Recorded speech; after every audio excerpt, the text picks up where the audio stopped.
ସଂଖ୍ୟା ଚାଲୁ କିନ୍ତୁ ଏଥର ଜାତୀୟ ମହାସଭା ଏ ଜାତିର ସ୍ୱାର୍ଥ ଦୃଷ୍ଟିରୁ ଡାକରା ଦେବ ନିଶ୍ଚୟ ଆପଣମାନେ ସମସ୍ତେ ନିଜର ପରିବାର ସହିତ ସାମିଲ ହେବେ ଏ ଆଶା ବିଶ୍ୱାସ ଭରସା ଆମେ ରଖୁଛୁ। ବନ୍ଧୁଗଣ ଜାତୀୟ ମହାସଭା ନିଷ୍ପତ୍ତି ସାରା ଭାରତରେ ଅଖିଳ ଭାରତ ସ୍ତରରେ ସମ୍ପୂର୍ଣ୍ଣ ସହଯୋଗ କରିବ। ରାଜ୍ୟ ଉତ୍କଳ ଯୋଜନା ସଭାକୁ ସହଯୋଗ କରିବ। ଅନୁମତ କୋରାପୁଟ ଜିଲ୍ଲା ନେତୃତ୍ୱ ସବୁଦିନ ବସୁଛୁ ଆମେ ଆଗାମୀ ଯୋଉ କାର୍ଯ୍ୟକ୍ରମ ହବ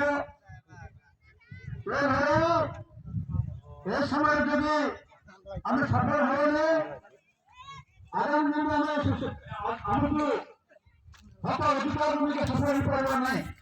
ସେଥିପାଇଁ ଏ ଯୋଉ ଲଢ଼ାଇ ହେଉଛି ଏ ଅନ୍ତିମ ଲଢ଼ାଇ ଶେଷ ଲଢ଼ାଇ ପଲ୍ଲୀଠାରୁ ଦିଲ୍ଲୀ ପର୍ଯ୍ୟନ୍ତ ଏ ଲଢ଼ାଇ ହବ।